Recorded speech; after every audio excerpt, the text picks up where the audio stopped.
I am the great-granddaughter of plantation rape. There's a tinge to my slightly light ebony blackness. I'm the daughter of Creole slaves and white masters who abused their workers. I have white male ancestry in me. Involuntarily, the whiteness I carry was not a choice. The greedy sugar barons took what they wanted.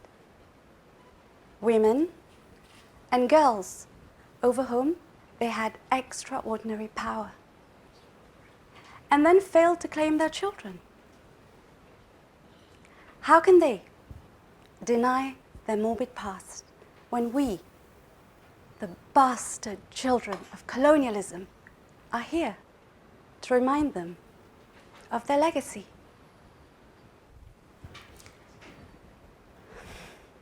We carry the truth as clear as daylight. The sky above is not a lie. We're the living proof of a dark history that cannot be whitewashed. Look at me. Tell me that history has not tainted me. This narrative was told to Noemi, a young girl who lives on the remote island of Mauritius, in a fishing village called Riambelle.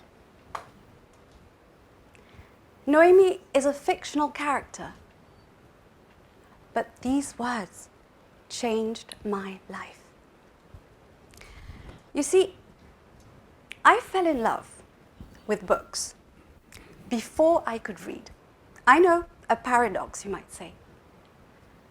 But I was fascinated by the world of books from a very young age.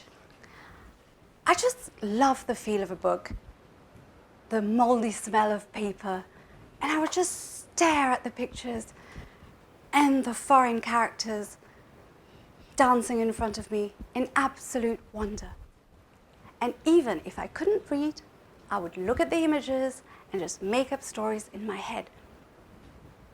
And when I finally learned how to read, I just couldn't stop. But the one thing that hit me as a child, growing up on this beautiful remote island, tropical island, and later in London, was I never saw myself in these books. And as much as I enjoyed reading about children having adventures in the alpine forest, gathering chestnuts that they would then roast in front of a roaring fire while I was sweating in my t-shirts and shorts, I could not really fully relate to these stories. The thing is, not having been exposed to books about people who look like me, I secretly wondered, aren't people like me good enough or important enough to be featured in these beautiful books that I so admired? When you're at a young, impressionable age, you want to see yourself, as well as others, featured in these books to figure out who you could be, who you are, who you could aspire to be, and seeing your life reflected in the stories that you read validates your own. But as I became older, I thought, okay, this was a long time ago, the world has changed, we've become more progressive, more inclusive. So, many years later, when I was living in Germany, where I had been living for over 2 decades, I was quite surprised one day when my daughter, who was about 5 years old at the time, came home from kindergarten after a coloring in session and said, "Mommy, why am I different from the other children?" And I thought, okay, this is a very profound philosophical question from a 5-year-old. I'm going to think about it. And so I did. And I decided to write her a story about immigration and diversity, which ended up as a children's book. And my daughter got to read her story. If you look at the word history, it literally means his story. Son histoire à lui in French. Hilary Mantel, quite rightly, described history as a set of skills rather than a narrative. And as we know, very often written from one point of view. The winners, the dominant, the powerful. We don't really hear much about her story, which is her story written from the perspective of women. We know for a fact that women were underrepresented. It's not new. In literature, for instance, we think of women authors who had to resort to pen names and pretend that they were male in order to be taken seriously. We can think of George Sand, George Eliot, the Bronte sisters, or others who had to actually resort to ambiguous initials because, again, they wanted to be taken seriously, pretend that they were male. We think of Louisa May Alcott, or more recently, J.K. Rowling. Women were often erased or not taken seriously. And although we've made a lot of progress, this is unfortunately still happening today. When I wrote that children's story, which was published and even used by a German foundation as teaching material about migrant children during Germany's refugee crisis, I naively thought, that was it, I've done my part. And yet, something never really went away, as I realized that my daughter had been voicing something I was still experiencing as an adult. Over the years, when I was still living in Germany, I had noticed things I wasn't comfortable with. Offensive comments, subtle microaggressions, condescension, exclusion, behaviors I'd found disturbing. And even though I'm an introvert who doesn't really like confrontation, who likes harmony, who wants people around me to be happy, I said, I've got to say something. Especially during Black Lives Matter, when people all around the world were protesting, manifesting down the streets. And I thought, perhaps it was time to address this. I felt empowered. But when I did, I was told that as a woman, immigrant, I had to accept this sort of behavior and put up with it, that I was being oversensitive. As a member of an ethnic minority, one of the very few in that particular circle, I should not complain. I should be grateful.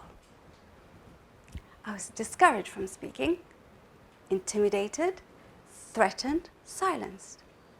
I felt sick. I had no idea that it would affect me so much that I actually couldn't function for a while. Something died in me.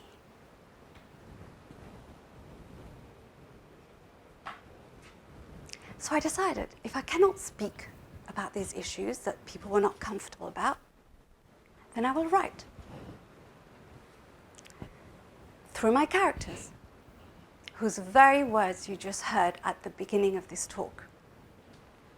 Through the voice of young Noemi, whose name starts with no, because she wants to protest, because she has something to say. But from another point of view, as a descendant of plantation workers and the formerly enslaved, under the white male gaze, where she was objectified, sexualized. Just daring to write Noemi's story would have changed my life, even if no one else had ever read it.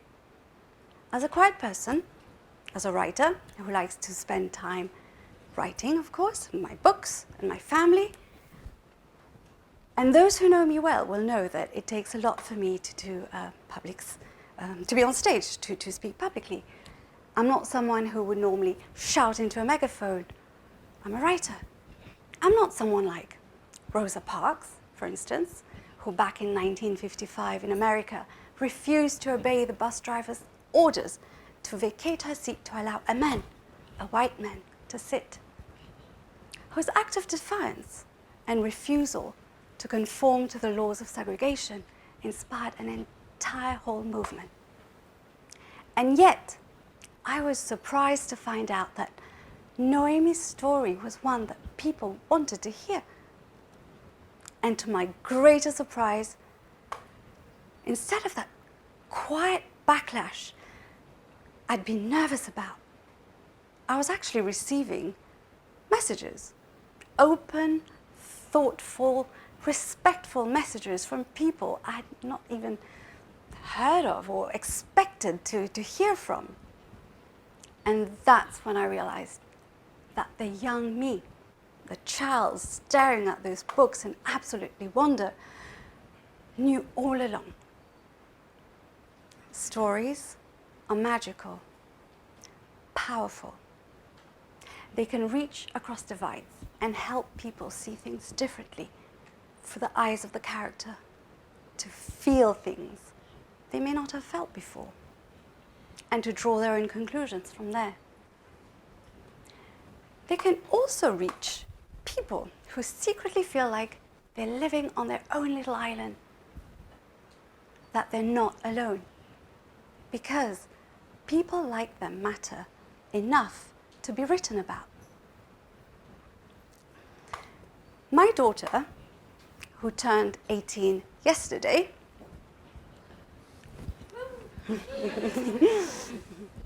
had every right to see herself in a book. And not only just to see the differences, but the similarities too. And today, as a young woman who's about to embark on her own journey, and to the young me, I would like to say, don't be defined by their standards. His standards. Create your own. Make your own rules. You have every right to take up space. Own it. You have a voice. You deserve to be heard and seen. Let's talk about her. Rosa Parks, today heroine, but at the time of the bus incident, she had worked as a domestic worker. She was employed as a seamstress and a secretary. And even though later she was recognized internationally, she suffered deeply for her act. She was fired from her job. Her husband got fired from his job. And for years, people were threatening to kill her. Or Monica Lewinsky was publicly humiliated as a young woman intern at the White House, an experience that almost broke her. We heard his version, the men's version, at the time the most powerful man of the Western world. But what about hers? She felt she had to disappear. And yet, years later, she decided to come back and reclaim her narrative. Let's talk about all the brave women who finally come forward after being sexually harassed for years, who are absolutely terrified of speaking against an influential man who could damage their careers, their livelihoods. Let's talk about their stories. Let's talk about her story. Let's talk about my story. Let's talk about your story. Let's talk about our story. And all these stories that matter, however small or large. Because stories can reach across the ocean to the little islands that each of us live on. And yours may touch others in a way that you never imagine. And in the words of the great Toni Morrison, if there's a book that you want to read, but it hasn't been written yet, then you must write it. So together, let us write her story. Thank you.